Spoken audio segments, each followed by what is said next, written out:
Buenos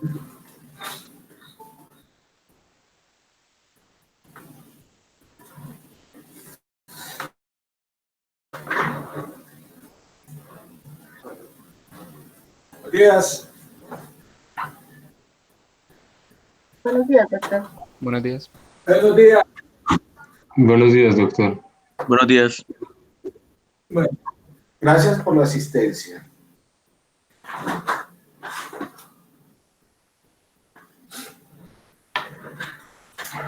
Bueno, vamos a ver los antagonistas de la vitamina K, específicamente, o sea, los anticoagulantes orales, ¿sí? Los anticoagulantes se clasifican básicamente en tres grupos, que son los antagonistas de la vitamina K y los antagonistas o anticoagulantes directos, de los cuales tenemos dos grupos que vamos a discutir más adelante. Y de estos anticoagulantes orales, ¿sí?, me voy a referir hoy específicamente a los antagonistas de la vitamina K, como es la warfarina. La warfarina es un medicamento que nosotros usamos todavía con mucha frecuencia desde hace más de 50 años y vamos a ver que actúa, ¿sí?, sobre esa cascada de coagulación, específicamente sobre factores que son sensibles a la vitamina K, o sea, el factor, los factores 7, 9, 10 y 2, ¿sí?, estarían estos aquí involucrados en esta vía. Ya vemos, es decir, la warfarina, que es el tema de hoy, actúa sobre esa columna, ¿sí?, vertebral de la cascada de coagulación, factor 7, 9, 10 y 2, ¿sí? Entonces, de esos antagonistas de vitamina K, voy a referir a este grupo de fármacos cumarínicos, como es específicamente la warfarina, el tema que más me interesa. Hay otros fármacos antagonistas de vitamina K, pero en Colombia usamos específicamente la warfarina como agente cumarínico. Entonces está claro, es lo que vamos a ver hoy, ¿no? La warfarina, ¿sí? Es este. Entonces, la warfarina tiene una importancia en el desarrollo histórico de ella. Y esto antecede desde hace más de 100 años, cuando hubo una epidemia de muertes hemorrágicas en Estados Unidos, una muerte hemorrágicas entre el ganado. De hecho, en la década de los 90, muchos granjeros observaron que sus ganados presentaban hemorragias cuando comían determinados forrajes, ¿sí? Ya un señor por allá veterinario, ¿sí?, descubrió que esa hemorragia se debía a una reducción tóxica de la protrombina plasmática que estaba recientemente descubierta y que el causante de esta reacción hemorrágica era el consumo del trébol dulce mohoso. Ya entonces se tenía el culpable, ¿sí?, que era el consumo de esta trébol dulce mohoso. Más adelante, unos años después, se identificó esa sustancia, y esa sustancia se identificó como una cumarina, ¿sí? Es decir, el trébol dulce tenía esta sustancia cumarínica, ¿sí?, que se producía durante la fermentación de ese árbol, y entonces se dijo que el principio anticoagulante que causaba esas hemorragias mortales en el ganado era debido a esta sustancia de cumarol, ¿sí? Entonces le llamaron la enfermedad del árbol del trébol dulce, ¿sí? ¿Hasta ahí voy bien? Sí, doctor. Entonces, esa es la importancia del desarrollo histórico, ¿no? Bien, entonces ya en esa década del 40, ¿sí?, Link y su laboratorio de Wisconsin, ¿sí?, aislaron y caracterizaron ese agente hemorrágico y establecieron que la ese anticoagulante ya aislado como tal era una bis-hidroxicumarina, que la llamaron dicumarol o warfarina. Y esa warfarina se debe a un acrónimo, ¿sí? Para que no se le olvide de dónde viene este término warfarina. Viene, vean aquí el acrónimo. Wisconsin Aluminum Research Foundation, o sea, de la universidad donde Ceylon y harina, que está relacionado con el término cumarina. De ahí viene la palabra warfarina. Está bonita la historia, ¿no? Interesante. Bien, en ese año se registró por primera vez su uso como raticida, estos derivados warfarínicos, y todavía los tenemos en el mercado. Muchos de los raticidas son sustancias cumarínicas, ¿sí? Y llamó la atención que un soldado del ejército estadounidense intentó suicidarse sin éxito y se recuperó plenamente. Allí entonces comenzaron los estudios de esta warfarina como agente terapéutico. De hecho, en la década de los 50, la warfarina fue aprobada para su uso médico, y uno de los primeros famosos que usaron warfarina fue Eisenhower, al que se le recetó esta sustancia después de un ataque al corazón en el 55. Se había descubierto la warfarina, pero hasta ahí, ¿dónde estaba el antídoto? ¿Sí? Bien, entonces ya muchos años atrás, estos señores Dan y Doisy, ¿sí? En diferentes sitios, uno en Dinamarca, el otro en Estados Unidos, habían descubierto esta vitamina, la vitamina K. De hecho, ellos recibieron un premio Nobel en el 44 por este descubrimiento. De manera que ya se estableció después que el efecto, el mecanismo de acción de estas sustancias warfarínicos eran antagonizar los efectos de la vitamina K. Y entonces, ¿qué hace la vitamina K? La vitamina K es la responsable de carboxilación de residuos glutámicos, ¿sí? Que adoptan una carga negativa y que les permite unirse a calcio iónico, ¿sí?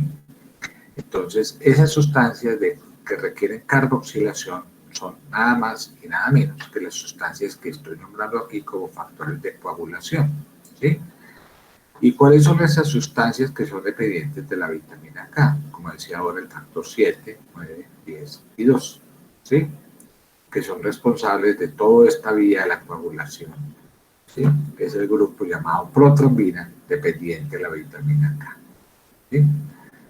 Quiere decir que la vitamina K actúa como un cofactor de una enzima que se llama carboxilasa. La carboxilasa es la responsable de carboxilar estos residuos glutámicos y convertirlos en sustancias como el ácido dicarboxiglutámico, es decir, activar estos factores de coagulación. Si en la presencia de vitamina K como cofactor de esta carboxilasa, estos factores de coagulación no podrían activarse, ¿sí? Entonces, ¿qué hace la vitamina K? Pues significa que activa ciertos factores de coagulación, como es el factor 7, 9, 10 y 2. Y también puede activar proteínas reguladoras de la coagulación, que ustedes conocen como son la proteína C y S. Entonces les recuerdo que hay un grupo de factores de coagulación, que es el grupo protrombina, que son dependientes de la vitamina K, que son vitaminas K dependientes y que conforman esa columna vertebral del sistema de coagulación. Sin la presencia de vitamina K no se podría activar estos factores de coagulación. También la vitamina K es fundamental para activar proteínas que regulan la coagulación, que son factores anticoagulantes como la proteína C y S. De manera que, resumámoslo acá, esta es la vitamina K, esta que tiene este ciclo que ustedes ven aquí, ¿sí? Entonces, la forma activada de la vitamina K, cuando está activa, se le llama KH2 o hidroquinona, que es la vitamina K activa. Esta es la que sirve de cofactor de esta enzima que hemos llamado carboxilasa. Y sirve para que se pueda introducir ciertos grupos carboxilos para que se activen factores de coagulación. Una vez la vitamina K ha actuado aquí como cofactor, se oxida. Se llama la vitamina K epóxida. Y para volverse a reducir en su forma activa, la hidroquinona requiere de ciertas enzimas, especialmente la epoxirreductasa, ¿sí? Y la reductasa propiamente dicha. Hasta ahí me han entendido.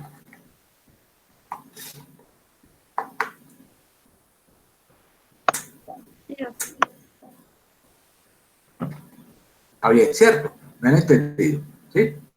Entonces resumamos. Mírenla aquí. Este, por ejemplo, es un factor de coagulación inactivo. Un ejemplo, factor 7, un ejemplo. Y tiene estos grupos carboxilos terminales, que es el gamma carboxiglutamato. ¿Sí? Y entonces, por una enzima que es la glutamilcarboxilasa, se va a incorporar unos grupos carboxilos para que este factor de coagulación quede activo. Es decir, se forma un grupo dicarboxilo. ¿De qué requiere esto? De una enzima que es esta y de esta que es la coenzima que es la vitamina KH2, o también llamada ¿qué? Hidroquinona reducida, que es la forma activa. Una vez ocurre esto, se oxida la vitamina KO o epoxidosa, la forma oxidada. Y para que de nuevo vuelva a activarse requiere de la acción de ciertas enzimas llamadas reductasas. ¿Sí? Así entonces surge la warfarina. ¿Y qué hace entonces la warfarina? Pues la warfarina es un antagonista de la vitamina K, ¿sí? Es decir, va a bloquear, como lo ven ustedes en esta gráfica, la conversión, ¿sí? La conversión de vitamina K epóxido a vitamina K reducida, que la forma de hidroquinona reducida. Es decir, la warfarina va a inhibir la conversión de epóxido de vitamina K a su forma reducida. ¿Sí? ¿Y cómo lo hace? Interfiriendo sobre todo con esta vitamina K epóxido reductasa. Bloquea la enzima y de esa manera bloquea la conversión. ¿Sí? O sea que su mayor efecto está sobre esta enzima, ¿sí? La KOA reductasa. ¿Sí? Este es su mecanismo de acción, inhibiendo esta enzima. Entonces, ¿cómo la inhibe? Entonces va a inhibir la activación de factores de coagulación que son el factor 7, 9, 10 y 2, que son fundamentales, ¿sí? Sobre estas vía común y sobre la vía extrínseca y la vía intrínseca. Todo eso es lo que va a afectar. ¿Qué también puede afectar? La síntesis, la activación de proteínas anticoagulantes que son las C y S. ¿Sí? Entonces, si miramos acá, esta es la warfarina. ¿Qué factores de coagulación va a intervenir sobre todo? Mírenla aquí. Factor 7, factor 9, ¿sí? Factor 10 y factor 2. ¿Sí? Todo esto por acá se mete. Y la activación de todos estos factores. Resulta que estos factores de coagulación y factores anticoagulantes tienen vidas medias distintas. El que tiene más vida media corta es el factor 7. Miren ustedes, 6 horitas. De factores de coagulación le sigue el factor 9, 24 horas. Le sigue la protrombina, que es el factor 10, 60 horas. Y por último, la vida media más larga sería el factor 10. Pero también interviene sobre la síntesis de factores de coagulación, anticoagulantes, proteínas C y S, que tienen vidas medias relativamente cortas. Entonces, ¿esto qué importancia tiene? Pues hombre, que los primeros días, cuando yo suministro un anticoagulante tipo warfarina, voy a presentar en los primeros 3 días, 3, 4 días, un efecto procoagulante. ¿Y esto por qué será?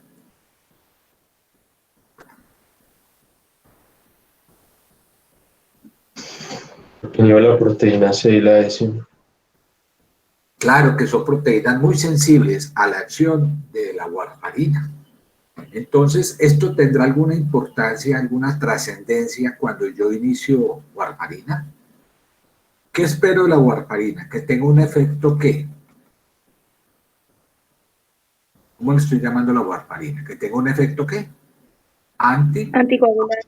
Correcto. Pero resulta que cuando yo inicio warfarina a un paciente, los primeros 3 días, por lo menos 3, 4 días, voy a tener un efecto procoagulante. ¿Y eso es bueno? No, doctor. Para nada. Eso quiere decir que si el día que yo vaya a iniciar warfarina a un paciente y busco lo que es un efecto anticoagulante, debo mezclar, digámoslo aquí, la warfarina con un anticoagulante que no tenga este efecto procoagulante.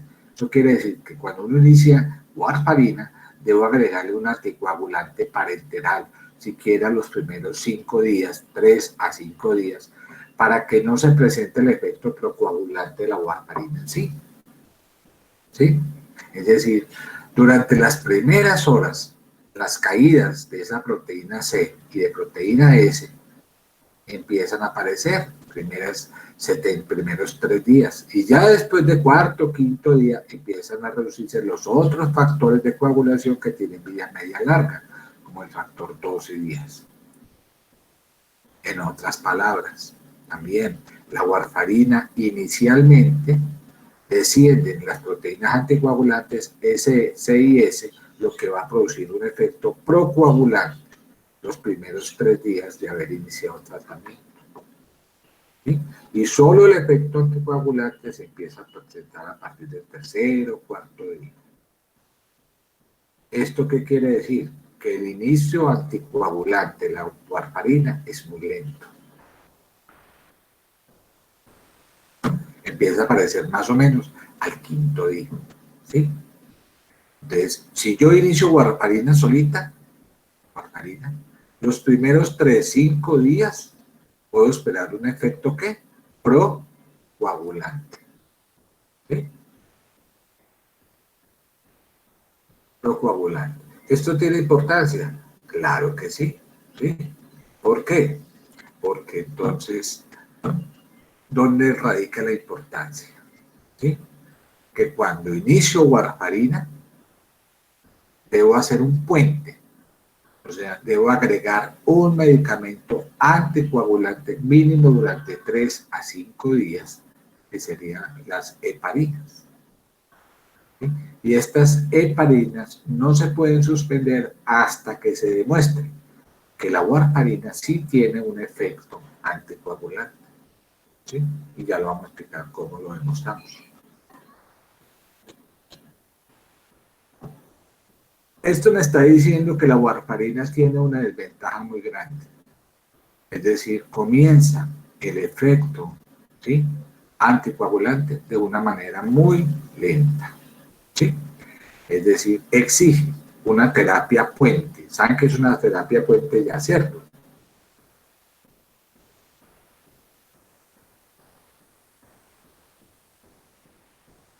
Terapia puente es ¿cierto? Mezclar heparina con warfarina en los primeros 3, 4, quinto día.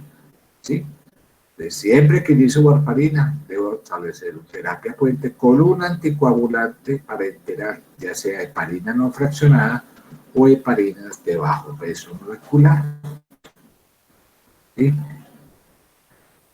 Otra cosa interesante de la warfarina es que cuando la administramos, que es exclusivamente por vía oral, se absorbe rápidamente y en forma completa, con una biodisponibilidad del 100%. Aquí no intervienen glicoproteína périna, se absorbe muy rápidamente y su biodisponibilidad se alcanza el 100%. De hecho, se unen las proteínas en un 99%. Quiere decir que apenas 1% de la fracción libre es la que está actuando. Y esto radica la importancia en que muchos medicamentos desplazan la unión de la warfarina a esta proteína plasmática, lo que incrementaría la fracción libre e incrementaría el riesgo de sangrado. ¿Sí? Tiene una vida media, promedio, de 40 horas, es decir, de 36 a 48 horas promedio, ¿sí? Y recuerde que alcanza su efecto máximo por lo menos al tercer día. Otro problema, y es que atraviesa la barrera placental, ¿sí? Y puede producir efectos sobre un embrión en desarrollo o un feto en desarrollo. Se metaboliza principalmente por la vía de la citro 6-9, ¿sí? C9, lo que hace que también tenga interferencia farmacológica, ¿sí? Y se excreta, ¿sí? En forma intacta, ¿sí? No metaboliza apenas un 3% por vía renal.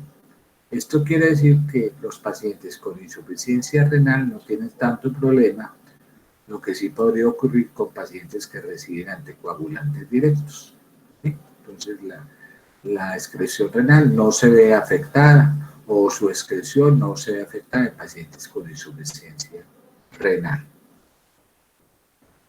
¿Cómo monitorizamos esa respuesta a la warfarina? ¿Cómo sé yo que la warfarina ya tiene un efecto anticoagulante? Lo sé porque el índice internacional normalizado, que es el INR, que es una forma estandarizada de obtener el tiempo de protrombina, ¿sí? Este índice normalizado, que normalmente está entre 0,9 y 1,2, se eleva. Entonces, cuando empezamos a hablar de warfarina, decimos que la warfarina ya tiene un efecto anticoagulante cuando este INR está entre 2 y 3, promedio 2,5, ¿sí? Entonces, la forma de monitorizar esa respuesta es mirando este INR, ¿sí? Otra forma de monitorizar el efecto anticoagulante es midiendo, ¿sí?, el llamado tiempo de rango terapéutico, que es el tiempo durante en el cual el INR se mantiene entre 2 y 3. Es decir, si yo tuviera la oportunidad de tener un laboratorio a la mano que me midiera el tiempo de rango terapéutico, la warfarina, y ese tiempo de rango terapéutico está por encima del 70%, me está diciendo que el rango, que el INR está entre 2 y 3. ¿Sí? Entonces, ese tiempo de rango terapéutico se considera un buen control de este INR. Dicen, bueno, es adecuado el INR. ¿Y cómo lo sé yo? Porque el tiempo de rango terapéutico está por encima del 70%. Con esto garantizo menos efectos por sangrado. Hablando o volviendo otra vez al famoso INR, ¿sí?, cuyo objetivo terapéutico es mantener el INR entre 2 y 3. Hay que considerar que ese intervalo terapéutico, ese INR entre 2 y 3, es muy estrecho entre los pacientes. O sea que un paciente que recibe INR y warfarina podría tener el INR por debajo de 2 o por encima de 3. ¿Sí? Cuando yo mantengo el INR por debajo de 2, tengo riesgo de que ese paciente me haga un ictus isquémico, ¿sí?, o sea, aumenta el riesgo de trombosis. Pero si yo mantengo ese INR por encima de 3, el riesgo es inverso. Es decir, puedo tener el riesgo de pasarme al extremo y tener un efecto de hemorragia intracraneal. O sea que la ventana terapéutica de la warfarina es muy estrecha. Eso me lo está diciendo. Si está por debajo de 2, riesgo de trombosis. Si está por encima de 3, riesgo de hemorragia. O sea, si paso por debajo de 2, se asocia con un incremento, por ejemplo, de un ACV isquémico. Y si paso por encima de 3, aumenta el riesgo de ACV hemorrágico. Ese es el problema de la warfarina. Una ventana terapéutica muy estrecha. Puede que si está por debajo de 2, o si está por encima de 3, tal. O sea que el rango terapéutico en INR siempre se debe mantener idealmente entre 2 y 3. Eso es el rango terapéutico. ¿Alguna pregunta?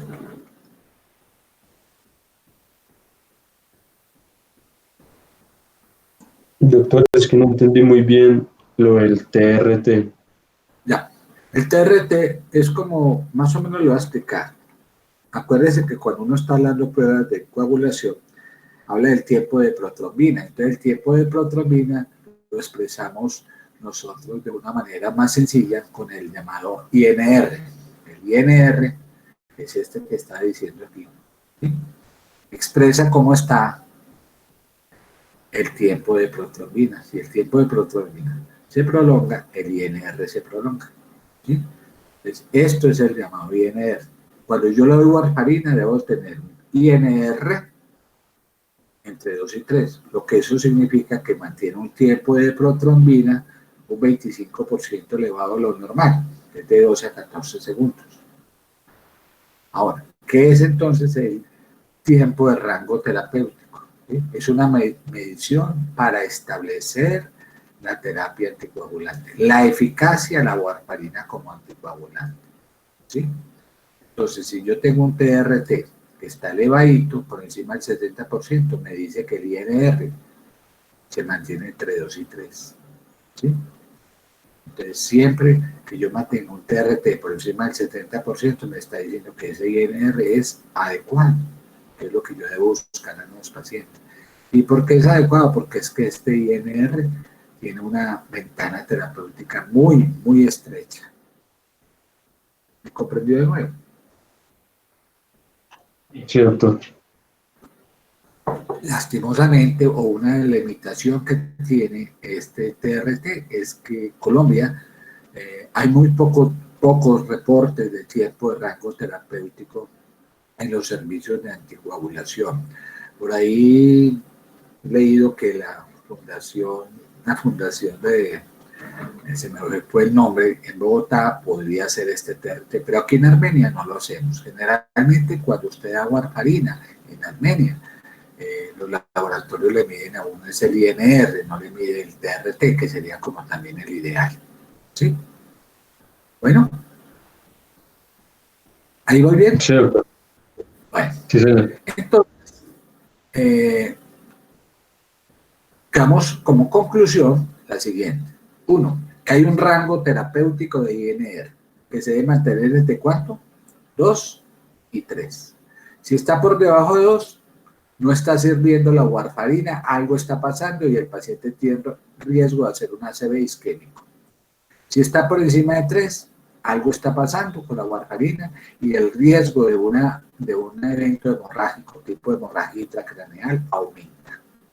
Esa es una diferencia. Entonces la pregunta que se hace, ¿este control de INR en la vida real es óptimo? La respuesta es no. ¿Sí? Con diferentes resultados en diferentes países se ha visto que mantener el INR entre 2 y 3 no es constante. ¿Sí? Es decir, el INR en un rango entre 2 y 3 puede variar de país a país, pero varía entre un 50 y 60%. Es decir, si nos vamos a la práctica, el 50% de los pacientes no tienen un INR adecuado, que es un inconveniente que tiene la warfarina. ¿Sí?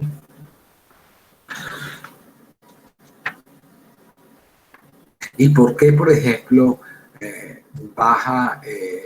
no hay una buena respuesta? Porque muchos pacientes hacen lo que nosotros llamamos resistencia a la warfarina. ¿Sí? ¿Y qué es una resistencia a la warfarina? Cuando requiere subir dosis.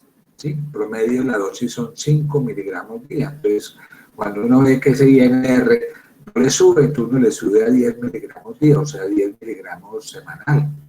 ¿Sí? Y si eso requiere dosis superiores a 10 miligramos día, o sea, 70 miligramos, para mantenerse en un rango terapéutico, sospeche que este paciente puede tener una resistencia a la warfarina. ¿Sí? Y esto se debe a muchas mutaciones, polimorfismos de genes que están involucrados en esa acción de la warfarina. Por ejemplo, una mutación de esta epóxido reductasa, que es la enzima que es sensible a la acción de la warfarina. ¿Sí?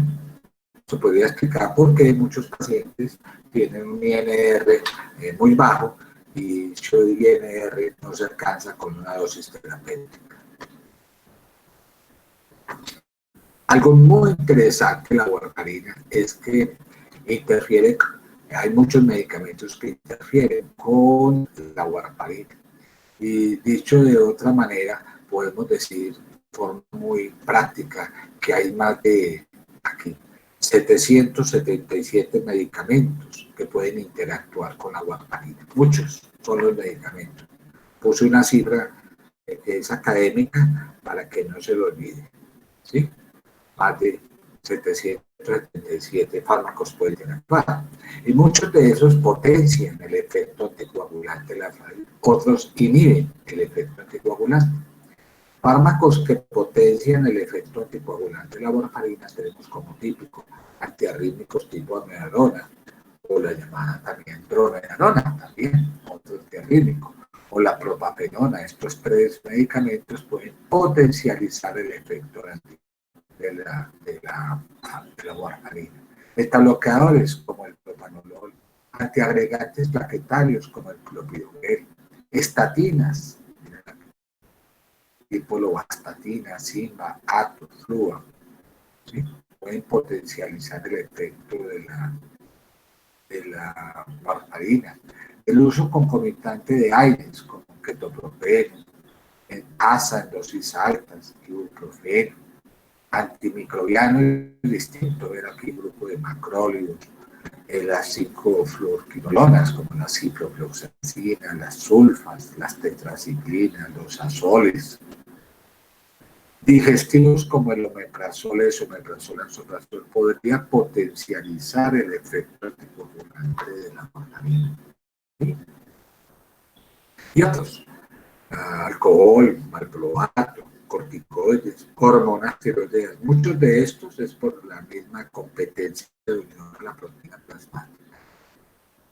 Mientras que otros inhiben el efecto anticoagulante. ¿Sí? Aquí vemos fármacos como barbitúricos, penitorina, ¿sí? Que aceleran el metabolismo de la warfarina. Diuréticos tipo espironolactona, ¿sí? Algunos antimicrobianos como la difloxacilina, digestivos como la colestiramina, ¿sí? Porque la colestiramina secuestra la warfarina del intestino e impide que ésta se absorba, lo mismo que el sucrofato. La vitamina C, los estrógenos, ¿sí? Y alimentos ricos en vitamina K.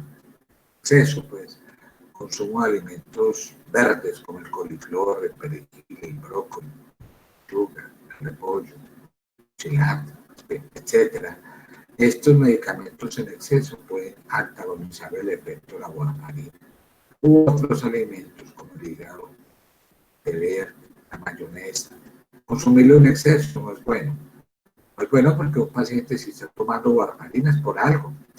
Eso puede dar instrucciones al paciente cuando está consumiendo warfarina. No coman exceso estos alimentos, que no hacemos nada con ellos, porque estamos contrarrestando el efecto anticoagulante.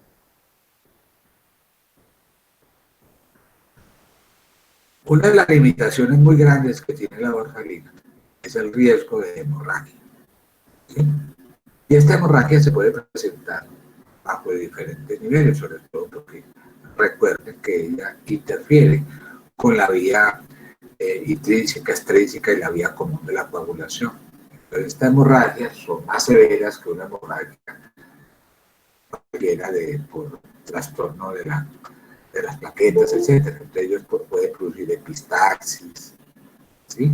Gingivorragias, hematurias, melenas, sangrado menstrual, equimosis, ve esta equimosis tan grande aquí, grandes hematomas, ¿sí? Hemorragias intracerebrales, hemorragias retroperitoneales, etcétera. Vean aquí pacientes con sangrado por las encías, o hematomagia del tejido blando, de epistaxis, hemorragia a nivel de la esclera, etcétera. ¿Sí? Y hay muchos factores que pueden incrementar el riesgo de hemorragia por warfarina. Por eso, si un paciente tiene una hipertensión no controlada o tiene un cáncer, ¿sí? Una falla cardíaca, un daño hepático, o porque tiene polimorfismos en estas vías de citocromos, ¿sí? O un hipotiroidismo, etcétera, o porque el paciente tiene un trastorno mental o neuropsiquiátrico. Estos pacientes tienen más riesgo de hacer sangrados, de ahí lo difícil de hacerle seguimiento a estos pacientes. Todos los pacientes con trastorno o que no tengan apoyo social. Un ejemplo de esto es el típico paciente que vive fuera de la ciudad, que no puede hacer un control más periódico del INR. Esos pacientes tienen mucho riesgo de hacer esta complicación. ¿Sí? La más grave, definitivamente, de todas ellas, la más incapacitante, es la hemorragia intracraneal. Es la más temida complicación de esta terapia anticoagulante. ¿Y cuándo ocurre? Sobre todo en pacientes que tienen un INR elevado, pero incluso en pacientes que mantienen un INR entre 2 y 3, se puede aumentar el riesgo entre 0,3 y 0,6%. Así tengan un INR en el blanco terapéutico. ¿Sí? ¿Qué hacer con ese paciente que me sangra? ¿Sí? Entonces, si ese paciente me está sangrando, una de las opciones de manejo pues sería darle la vitamina K. El problema de la vitamina K en un paciente que recibe warfarina es que su acción es lenta. O sea, esta vitamina K no es el único antídoto o el único medicamento que podríamos usar en un paciente que sangra. ¿Sí? Si la vamos a usar, pues idealmente administrarla por vía venosa, aunque hay riesgos, por ejemplo, riesgos de anafilaxis, etc. ¿Sí? Entonces, recuerden que si le estamos dando vitamina K, este es el antídoto, pero tarda horas, días en volver a restablecer dichos factores de coagulación. ¿Sí? De manera que no es como el medicamento que uno administra de entrada, ni siquiera la vía oral, ni subcutánea. Se podría usar, sí, pero su inicio todavía es mucho más lento. Entonces, ¿qué le daría a uno? Bueno, una opción, en vez de la vitamina K o complemento a la vitamina K, sería darle concentrados de complejos protrombínicos. ¿Sí? De hecho, es la primera línea para hemorragia intracerebral por warfarina. Y este concentrado de complejos protrombínicos tiene diferentes factores de coagulación, entre otros, miren, 7, 9, 10 y 2, y proteínas C y S, que son las que se caen con la administración de warfarina. ¿Sí? Esto puede revertir en forma oportuna hasta el 75% de los pacientes que hacen hemorragias. ¿Sí? Se administra por vía intravenosa, en infusión, ¿sí? Este es el concentrado, ¿sí? Se lo administramos y mire todas las características que tiene. Esa es una. La otra es, si no le podemos dar concentrado, si no le podemos dar este concentrado con protrombínico, una opción sería darle plasma fresco congelado. ¿Cierto? El plasma fresco congelado contiene todos los factores de coagulación y sería opción. ¿Cierto? El plasma fresco congelado es una opción para estos pacientes. En resumen, las guías dicen que si un paciente hace una hemorragia intracerebral por estos anticoagulantes, pues primero que todo hay que suspender la warfarina, mirar cómo está ese INR, y si vemos que hay un TAC cerebral con evidencia de hemorragia intracerebral, pues primero que todo, una primera opción de dar vitamina K por vía venosa, ¿sí? Y basado en ese INR yo le puedo dar concentrado de protrombina o incluso plasma fresco congelado, como acabamos de nombrar. Son las tres opciones en caso de hemorragia. Estamos hablando de efectos adversos. Ya hablamos de la hemorragia y sobre todo la hemorragia intracerebral, que es el efecto adverso más grave, y cómo tratarlo. Otros efectos de la warfarina, raros. Se han descrito cuadros de necrosis cutánea. Esto sobre todo en pacientes que tienen deficiencia congénita de proteína C y S. ¿Sí? Se pueden presentar este tipo de necrosis causadas básicamente por trombosis de vénulas y capilares dentro de la grasa cutánea. Está descrito. ¿Sí? Ese es un efecto adverso de la warfarina, que es un poquito incómodo. ¿Sí? Y queda otro efecto adverso que hay que tener en cuenta, que son los efectos adversos sobre una madre que está gestando. ¿Sí? La warfarina está contraindicada en el embarazo. ¿Por qué? Porque produce malformaciones congénitas. ¿Sí? Desde abortos, ¿sí?, hasta cuadros de embriopatía warfarínica, y incluso con lesiones ya más avanzadas cuando el feto está en desarrollo. Si una madre consume warfarina en los primeros meses de embarazo, puede presentar este efecto de embriopatía warfarínica, que consiste en la aparición de telecantos, ojos como muy separados, con hipoplasia de la nariz, con atrofia de huesos nasales, el puente de la nariz está muy deprimido, las alas nasales son hipoplásicas, con estenosis de coanas, incluso con displasia que llama displasia punctata, de epífisis de huesos largos. Y a cualquier trimestre de embarazo podría producir microcefalia, hidrocefalia, espina bífida, ceguera, sordera, riñón húmedo. Entonces, definitivamente la warfarina está contraindicada en embarazo, en todos los eventos que pueden ocurrir, hijos descritos por cuadros de embriopatía warfarínica o trastornos de la warfarina en el desarrollo fetal. Entonces, precauciones. Primero, no quede en embarazo. ¿Sí? Planifique si está tomando con métodos anticonceptivos, por ejemplo, la T, porque si toma estrógenos puede afectarle el efecto del anticoagulante, reduce el efecto anticoagulante. Entonces, doctor, quiero planificar, utilice métodos distintos, hormonas, estrógenos. Que tome el fármaco a la misma hora, preferiblemente en la noche, siempre a la misma hora. No cambie dosis ni horario sin autorización.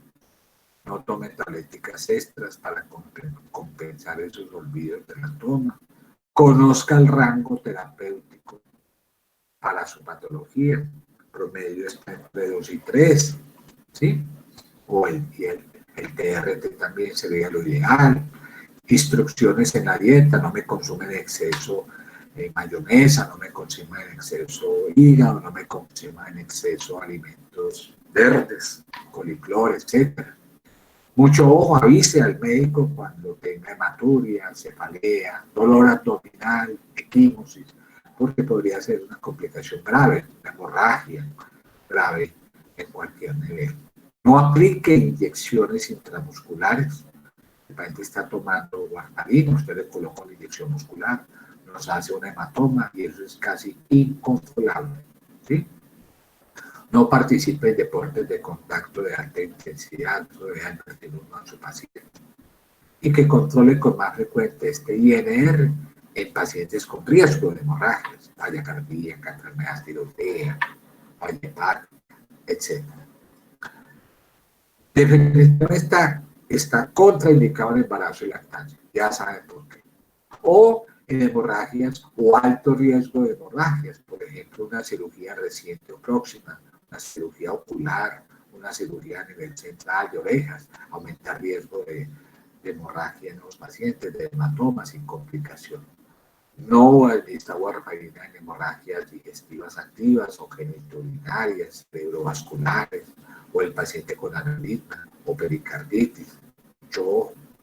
Un procedimiento diagnóstico invasivo con la punción de un paro catéter central aumenta el riesgo de hematomas. Está contraindicado cuando el paciente tiene dificultad para el control de la anticoagulación, decía ahora, un trastorno mental, ¿sí?, que iba lejos, entonces el control del laboratorio no es factible. No puede mandar a un paciente a la finca y venga dentro de 3 meses, no, ¿qué tal? ¿Sí? El control debe ser muy periódico, o que tenga hepatopatía, o alcoholismo, que tenga una displasia sanguínea, lógico, o una hipertensión severa no controlada, es una contraindicación para el uso de este medicamento. ¿Sí? O incluso en pacientes con cáncer, ¿sí? La warfarina no se utiliza, eso no está recomendado en ningún momento, ¿sí? Hay unos cánceres que tienen tendencia a producir efectos de hipercoagulabilidad, y ahí no está indicada la warfarina, está indicado por ejemplo, la heparina de bajo fuerza molecular o la rivaroxaban, pero nunca la warfarina. Entonces, como decía Uribe, cumplan, cumplan y cumplan con ese plan de seguimiento en esos pacientes, asista a buen control para un buen INR. ¿Sí? En resumen, la warfarina tiene muchas limitaciones y esto vuelve difícil de usar este medicamento en la práctica clínica. Por un lado, como ya había dicho, por el alto riesgo de sangrado, que su respuesta es imprevisible, porque tiene una ventana terapéutica muy estrecha, que inicia su acción muy lentamente, que requiere frecuentemente ajustar dosis de acuerdo al INR, ¿sí? Que tiene numerosas interacciones con alimentos y con fármacos. En muchos pacientes pueden hacer resistencia a la warfarina. En resumen, esas son las limitaciones que tiene este medicamento. Por eso, las guías actuales no tienen la warfarina como medicamento de primera línea en cualquiera de las situaciones, excepto cuando el paciente tiene una fibrilación auricular, ¿sí?, de origen valvular, una estenosis mitral moderada severa, o que el paciente porta una prótesis mitral, ¿sí?, mecánica, ¿sí? Es la única indicación grande de lo que vamos a ver. ¿Cómo viene? Entonces la warfarina viene con diferentes presentaciones, en tableticas, comadín, tabletas de 1, 2, 2,5, 3, 4, 5, 6, 7,5 y medio, todas las presentaciones que vienen a la warfarina. En Colombia, las más conocidas son tableticas de 2,5 y 5. Pero no se nos aparezca raro que en cualquier momento un paciente que venga de Europa, que venga de los Estados Unidos, viene con una tabletica de diferente color. Ya no es el color usual de verde y durazno, que es el que nosotros vemos con más frecuencia, sino puede venir con otros colorcitos que me está indicando que vienen de otras presentaciones farmacéuticas. Es decir, cada presentación farmacéutica tiene su tabletica y un color específico, ¿sí? Entonces, esos pacientes que toman warfarina deben tener siempre lo ideal, ¿sí?, una escarapela o algún objeto que me indique que este paciente toma Coumadin o warfarina. ¿Por qué? Porque esos pacientes pueden llegar inconscientes al hospital y es bueno que tenga un avisito que indique que está tomando medicamento anticoagulante. ¿Cuál es la dosis que usualmente hacemos? Generalmente, nosotros empezamos con una dosis de 5 miligramos día, aunque las guías, por ejemplo, el tromboembolismo, puede decir, si el paciente tiene más de 60 kilos, le puede empezar con 10 miligramos día, si pesa menos de 65 kilos, 5 miligramos día, adulto, ¿sí? Pero, sobre todo en ancianos, desnutridos, con enfermedad hepática, siempre debemos empezar con dosis bajitas, ¿sí? 5 miligramos promedio en la dosis, nunca se da dosis de carga, no hay ninguna razón. Entonces,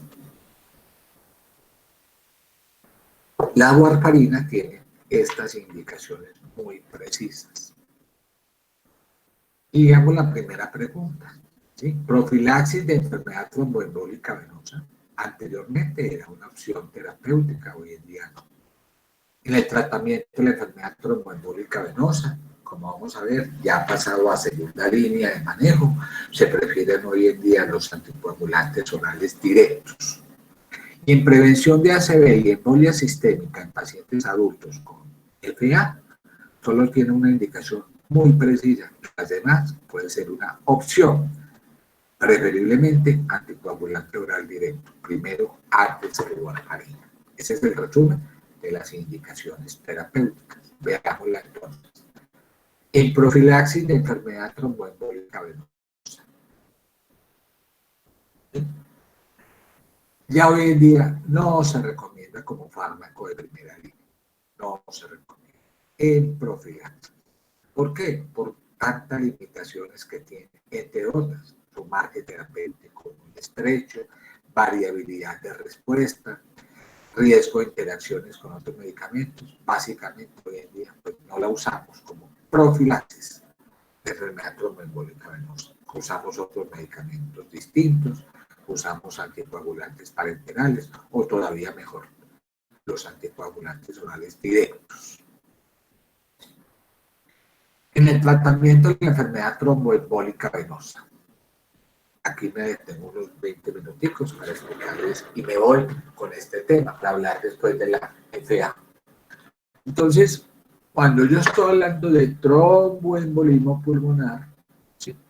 Estoy hablando de este tromboembolismo venoso, que se refiere a dos situaciones que se consideran una entidad clínica patológica única, que es el tromboembolismo pulmonar, que está asociado a trombosis venosa profunda. ¿Me han entendido hasta ahora?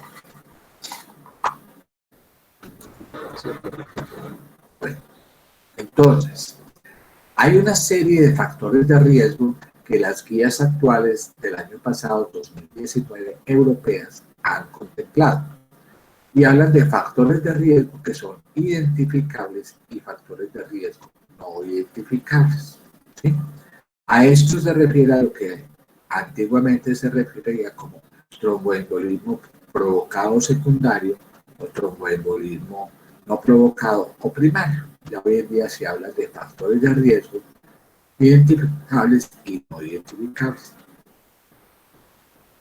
¿Cuáles son esos factores de riesgo para que un paciente me haga tromboembolismo, ya sea embolia pulmonar o trombosis venosa profunda?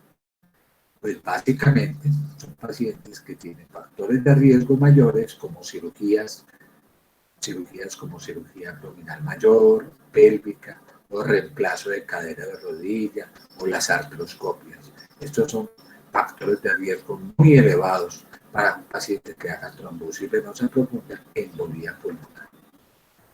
Obstétricos, como el embarazo, la cesárea, el puerperio, factores de riesgo en esto, el trauma mayor, ¿sí? Fracturas o varices de los miembros inferiores, el cáncer abdominal, el pélvico, el metastásico.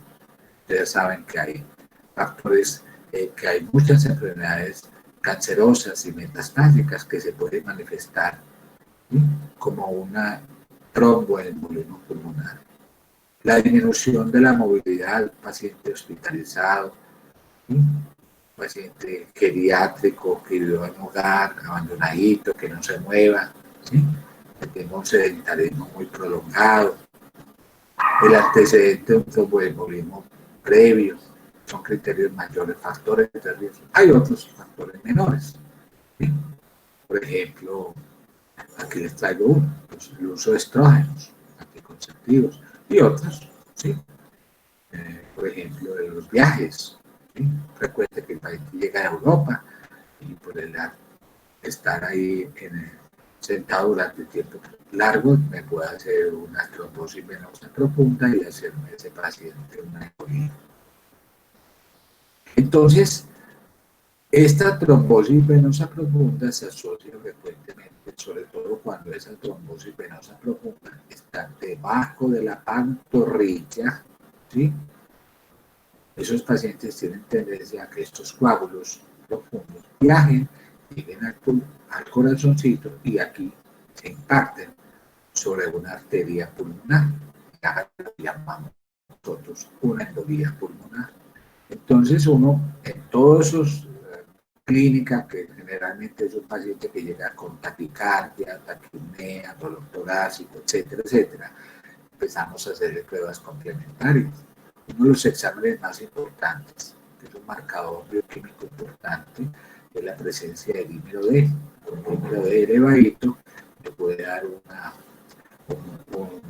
sospecha de que estoy frente a un tromboembolismo, ¿sí? Ese es uno de los más importantes, ¿sí? Y otros exámenes, entonces yo puedo complementar y darle al paciente un electro, ¿sí? Un electrocardiograma que me va a mostrar diferentes signos. Uno de los tantos signos que ustedes debieron haber visto cuando vieron un electro era el signo de SQT3, ¿sí? Que es la aparición de una onda S en D1 y la aparición de QT3, derivaciones de 3. Bueno, también uno puede solicitar radiografía de tórax que muestra diferentes signos radiológicos, que aquí no es el tema. Y si quiere complementarlo más, estoy sospechando que el paciente tiene una trombosis venosa profunda, que tiene dolor en la pantorrilla, etcétera, etcétera. Entonces yo puedo pedir una ecografía de los miembros inferiores. Aquí vemos una vena profunda del miembro inferior y un coágulo en su interior. Me está diciendo, pila, este paciente tiene una trombosis venosa profunda. Un examen muy importante en esta embolía pulmonar es pedir la gammagrafía, ventilación y perfusión. Estaríamos viendo una disminución de la perfusión en uno de los segmentos pulmonares. También le puedo pedir una arteriografía pulmonar o una angiotomografía alcoidal, donde vería la presencia de coágulos en las arterias pulmonares, o incluso aquí en esta, que vería este compromiso aquí, ¿sí? El trombo clavado sobre la arteria común. Otro examen muy importante, un ecocardiograma. Se podría ver dilatación del ventrículo derecho, ¿sí? Trombo en cavidad derecha, ¿sí? Etc. ¿Sí? Aquí vemos la cavidad derecha, un trombo en su interior, ¿sí? Aquí también, ¿sí? Veríamos signos también de sobrecarga del ventrículo derecho con dilatación del ventrículo derecho. Ejemplo de lo que uno podría.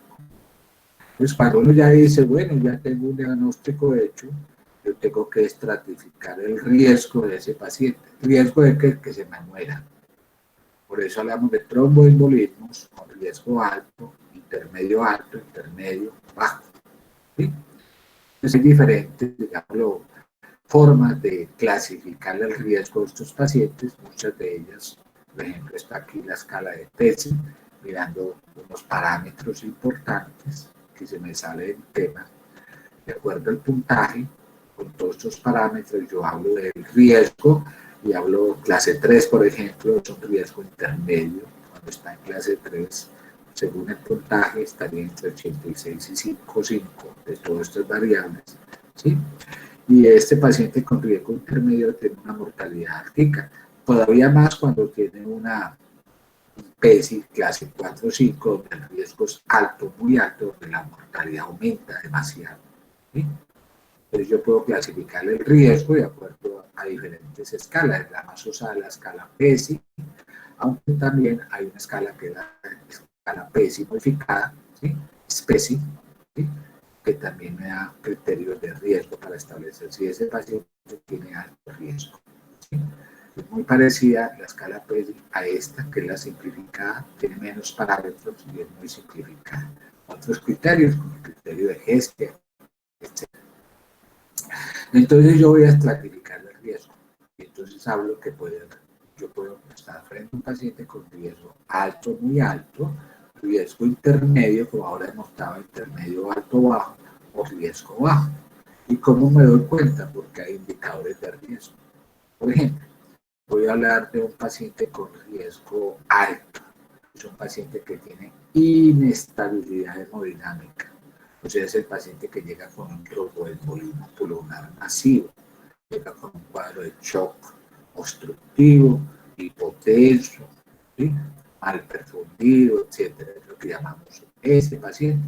Tiene inestabilidad hemodinámica, un riesgo muy alto porque la mortalidad es muy alta, 40-50% de los pacientes. Y ya empezamos a hablar de riesgo intermedio. Riesgo intermedio con una serie de parámetros, como aquí, como ustedes saben, el indicador de riesgo, PESI clase 3, ¿sí? Dependiendo si es 3 a 5, hablamos de riesgo intermedio alto, muy alto, ¿sí? Etc. O un paciente que tenga, por ejemplo, que también estos riesgos intermedios, voy a ver por eco, ecografía transtorácica, voy a ver disfunción del ventrículo derecho, etc. ¿Sí? De acuerdo a esto, empiezan a clasificar el riesgo. ¿Y esto para qué importancia tiene? Lo que yo les decía. Yo clasifico esto porque me va a dar parámetro de manejo, porque la probabilidad de muerte aumenta en la medida que aumenta el riesgo. Miren ustedes, el riesgo alto aumenta la mortalidad hasta el 50%. El riesgo intermedio estaría entre un 5 y 15%. La probabilidad de muerte. Entonces utilizo lo que ya hemos dicho, parámetros como el ecocardiograma, biomarcadores, etcétera, y estas escalas que yo siempre debo clasificar. ¿Para qué? Para tratarlo, ¿sí? Tratar a estos pacientes. ¿Con qué objetivo? Pues controlar la extensión de la trombosis, prevenir que haya recurrencia, prevenir complicaciones, etcétera, ¿sí? Entonces las guías más actuales son las guías europeas del 2019. Y en el contexto de lo que me estoy refiriendo, ¿sí?, que son el tema anticoagulantes, ojo con lo que voy a decir, los anticoagulantes orales directos, como el apixaban, rivaroxaban, se prefieren a los antagonistas de vitamina K, ¿sí? Entonces, la vitamina K ocupa un lugar muy secundario en este paciente. Cuando ustedes miren estas guías, está hablando de esto. Es un paciente de manejo agudo, entonces uno establece, este es un paciente con tromboembolismo agudo. Y en relación a los anticoagulantes, entonces se está preguntando si este paciente no requiere, tiene inestabilidad hemodinámica. Sí, sí tiene inestabilidad hemodinámica, ¿sí? Es el riesgo exacto, ¿sí? Tiene inestabilidad hemodinámica, entonces las guías dicen que se debe anticoagular con un anticoagulante parenteral que se llama heparina no fraccionada, ¿sí? Seguido de eso, ese paciente que es el trombolítico, tratamiento trombolítico, ¿sí? Y si no se puede hacer trombolisis, entonces embolectomía. Y también a estos pacientes hay que hacerle soporte hemodinámico y administrar norepinefrina o dobutamina en infusión. Ese es el manejo del cuadro agudo. Si ustedes ven ahí, la heparina, la warfarina, no tienen ningún cambio.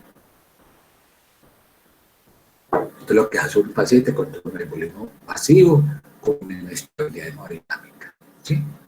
Entonces, si es masivo, el riesgo es alto, usamos la heparina no fraccionada. Entonces, supongamos que el inicio heparina no fraccionada. Se la dejo porque pues definido no. Una opción sería agregarle a la heparina warfarina. Entonces, cuando inicio warfarina, ¿sí?, debe establecerse un puente, mire, heparina con warfarina. Y esta administración debe ser paralela, iniciando el mismo día que empecé la heparina no fraccionada. ¿Y por qué le inicio desde el día que inicio la heparina no fraccionada? ¿Por qué? Por el riesgo protrombótico que tiene la warfarina. Claro, por esa misma razón. Entonces dice, no, vea, ¿sabe qué? No tengo, estoy en un pueblo por allá lejano y bueno, tuve la oportunidad de tratarlo acá porque no pude mandarlo a la ciudad. Entonces le empieza heparina no fraccionada y warfarina. Y el mismo día empieza heparina y al quinto día más o menos, o sea, al menos durante 5 días, hasta que ya empiezo a pedir a partir del tercer día el INR. Y si yo alcanzo a partir del tercer día, me aseguro que el INR se mantiene entre 2 y 3 durante 2 días. O sea, mira, a partir del tercer día pido INR. Si ese INR3 ya se mantiene entre 2 y 3, ya puedo suspender la heparina no fraccionada y continúa en forma indeterminada la warfarina, que será el manejo crónico, que usualmente es por 3 meses. ¿Entendieron?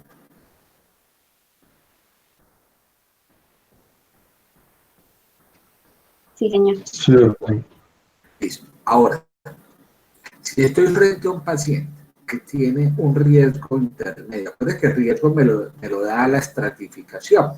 Acuérdense que yo hablo del PESI o del SPACI, dependiendo de esto. Entonces hablamos de un riesgo intermedio, cuando ese PESI está en clase 3 o SPACI mayor de 1, etc. Y que tiene signos ecocardiográficos de trombosis intramural, que tiene dilatación del ventrículo con distorsión, etcétera. Y entonces a ese paciente le agrego troponinas, y si la troponina es positiva con disfunción del ventrículo derecho, digo, este paciente tiene riesgo. Si da negativa, el riesgo intermedio es bajo. Lo importante es que estos pacientes hay que hospitalizarlos y hacerle manejo. ¿Con qué? Pues si el riesgo es intermedio bajo, ya no es como antes que se manejaba con heparina no fraccionada, trombolítico, trombolectomía, etcétera, sino aquí se empieza inmediatamente anticoagulando. ¿Y con quién? con otro tipo de heparina que se llama heparina de bajo peso molecular o fondaparinux, en lugar de la otra que era la que usamos en riesgo alto. ¿Sí? Ok, hasta ahí voy bien. ¿Se puede hacer puente con antivitamina K? Sí, pero como todos, acuérdense, cuando yo inicio anticoagulación oral, se prefiere anticoagulantes orales directos, que yo voy a hablar más adelante, como la Pixaban, Rivaroxaban, etcétera, en lugar de la vitamina K. Suponga que a mí se me provocó darle warfarina, antivitamina K. Pues cuando los pacientes reciben warfarina, se recomienda la combinación con anticoagulante parenteral. Acuérdese, hasta alcanzar este INR, que debe ser entre cuánto.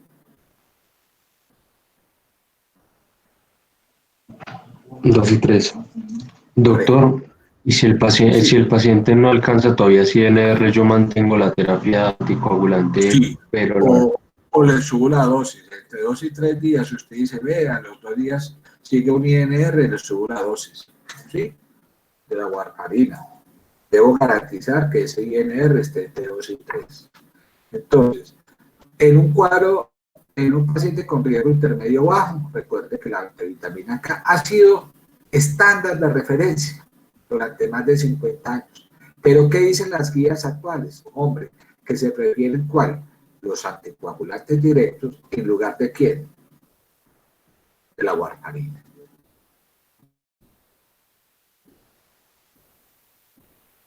¿Esto qué quiere decir? Que la warfarina ocupa un manejo como segunda línea de manejo, no como primera línea. No, es que yo le quiero empezar warfarina, no tengo a disposición anticoagulante directo. Bueno, entonces es un riesgo intermedio bajo. Entonces, dentro de los anticoagulantes recomendados está heparina de bajo peso molecular, enoxaparina y fondaparinos. Y al quinto día, una vez asegurado que usted tenga ese INR entre 2 y 3, que lo pide el tercero, ya puede suspender este anticoagulante parenteral y continuar con warfarina.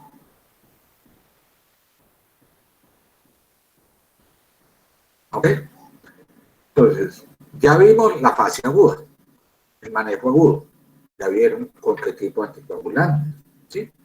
Ahora veamos ya la pregunta. Yo, bueno, ¿y cuánto tiempo le voy a dar ese anticoagulante? ¿Sí? ¿Y por qué se lo voy a dar? ¿Será que le dejo 10 días y hasta luego, chao, salida y nunca más le vuelvo a dar? No, si ese paciente hizo una enfermedad tromboembólica venosa, ese paciente tiene mucho riesgo de hacer recurrencia. O sea que hay que hacerle prevención secundaria con el objetivo de prevenir la recurrencia de esa enfermedad tromboembólica venosa a largo plazo. Que es la segunda fase de manejo de esos pacientes. ¿Sí? ¿Por qué? Por una razón muy sencilla. Si ese paciente no se trata adecuadamente, no se hace un tratamiento profiláctico de la recurrencia de esa enfermedad tromboembólica, el riesgo, ¿sí?, es muy elevado. En cambio, si logra usted hacer un tratamiento a largo plazo, el riesgo de tromboembolismo se reduce, mírenlo aquí, al 2%. No lo hizo, el riesgo de hacer recurrencia es del 47%. De razón lógica. ¿Sí? Entonces, el manejo de ese tromboembolismo crónico, o sea, la duración de la terapia anticoagulante, siempre debe ser al menos por 3 meses. Es una regla. ¿Sí? Es una regla. ¿Sí? Y cuando yo le doy vitamina K, perdón, antivitamina K, por ejemplo, warfarina, la warfarina en tromboembolismo crónico se utiliza casi que de manera exclusiva en pacientes que tienen síndrome antifosfolípido.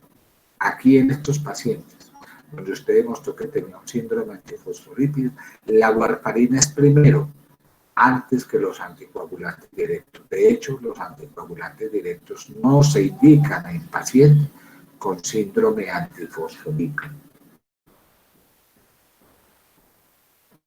O sea, en el manejo crónico de la enfermedad tromboembólica venosa, para evitar profilaxis, ¿qué puesto, qué lugar tiene la warfarina. ¿Le doy warfarina o le doy anticoagulante oral directo? ¿Sí? Entonces, por lo que acabo de nombrar, ¿sí? Los anticoagulantes orales directos se prefieren a los anticoagulantes antivitamina K, ¿sí? Entonces, si miro a largo plazo, ¿sí? Según el riesgo, ¿cuál le daría yo en un paciente ¿a qué paciente le daría yo de todos estos ejemplos que están citando acá, a la derecha de ustedes? ¿Cuándo le daría yo warfarina?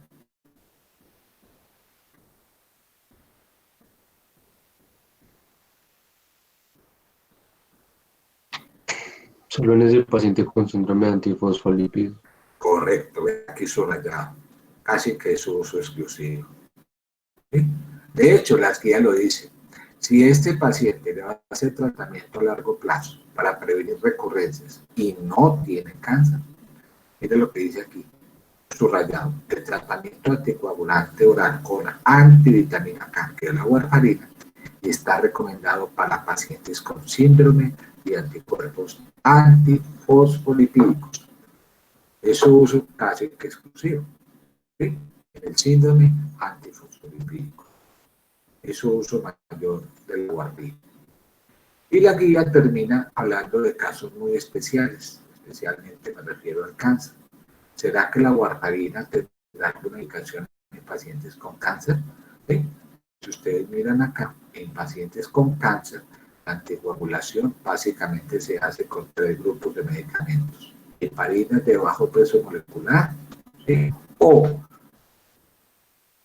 edoxaban o rivaroxaban, que son 2 anticoagulantes orales. Es decir, esto en un paciente con cáncer, el manejo de elección es heparina de bajo peso molecular, edoxaban o rivaroxaban en este orden de recomendación, ¿sí? De clase. De manera que la heparina y en las curvas, ¿sí? Se recomienda a largo plazo en pacientes con cáncer. ¿Está claro? Sí, doctor. Sí, doctor. Por último, para 10 minutos como para la introducción al que voy a hablar, es el uso de la warfarina en prevención, ¿sí? De ACV y de embolia sistémica en pacientes con FA, adultos, ¿sí? Entonces, es una introducción al tema de fibrilación sobre el uso de estos anticoagulantes, ¿sí? Entonces, no olviden, la arritmia más común en la práctica clínica es la FA. Ya lo hemos tenido claro, ¿cierto? ¿Estoy bien? No. Sí, doctor. ¿Cuál es el problema de la FA? Que incrementa 5 veces el riesgo cardioembólico. O sea, el riesgo de ACV es muy elevado. ¿Sí? ¿Ok? No olviden eso. O sea, 5 veces el riesgo, incrementa 5 veces el riesgo de ACV. ¿Sí? Es decir, los pacientes que tienen una FA tienen un riesgo muy elevado, 5 veces, a desarrollar un ACV isquémico. ¿Sí? Espero que quede claro. Entonces, los pacientes con fibrilación auricular tienen un problema, es que se forman coágulos en las aurículas, sobre todo en la auriculilla izquierda, y esto puede ser causante de que este coágulo se desprenda y viaje hacia arriba y produzca una embolización, ¿sí? Hacia el cerebro, ¿sí? Que es lo que llamamos un cardioembolismo. Ese es el riesgo de esos pacientes. ¿Y cuál es la situación? Que la mayoría de estos ACV isquémicos en pacientes que desarrollan FA es que estaban mal anticoagulados, si es que recibían tratamiento, ¿sí? Estaban mal anticoagulados. Y de ahí entonces a lo que me voy a referir, que son las guías de tratamiento de la FA. Están las guías americanas del 2019 y las guías que ya he hablado de ellas del 2020. las guías europeas. ¿Sí? Las guías europeas. Y estas guías, en términos muy generales, nos dicen que dentro de las estrategias de manejo hay que prevenir el cardioembolismo. ¿Sí? Es decir, administrar anticoagulante según el riesgo de desarrollar un ACV isquémico cardioembólico. ¿Sí? Entonces, o con esto hay que evaluar el riesgo de este paciente, ¿sí? Y de acuerdo al riesgo, administrar o no anticoagulante en estos pacientes para prevenir esto, el ACV.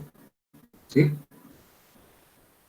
Les decía si hay no en esos pacientes si tienen riesgo, si hay que anticoagular o no, evalúe contraindicaciones, evalúe el tipo de anticoagulante que va a dar usted. Eso es lo que hacemos. Y entonces, ¿por qué la warfarina? ¿Por qué el antivitamino K? Porque la warfarina sí ha demostrado, frente a placebo, reducir el riesgo de ictus hasta en un 67% y el riesgo de muerte hasta en un 26%. ¿En qué tipo de pacientes debería darlo? En pacientes con riesgo moderado o alto, sobre todo en aquellos pacientes que decía ahora, tienen una estenosis mitral moderada severa o son portadores de una prótesis mitral de origen mecánico, ¿sí? Pero tienen un problema y es que hay que sopesar el riesgo-beneficio. Es decir, si yo le doy warfarina, pues estoy reduciendo el riesgo de enfermedad cerebrovascular isquémica, pero podría incrementar riesgo de sangrado intracerebral. Esto hay que sopesarlo, ¿sí? Entonces, como nos pregunta este doctor figurado, es que si le pongo no warfarina, no sabemos si está diciendo o mierda, mierda le doy o no. Bueno, ahí es el planteamiento que se hace. Y es lo que yo les voy a decir. ¿Por qué? Porque si reduzco riesgo de ACV isquémico, reduzco mortalidad, pero incremento sangrado. Y el riesgo de sangrados puede incrementar hasta el 65%. ¿Les ha gustado hasta ahora el planteamiento en FA? Sí, doctor. Bueno, está claro, ¿cierto?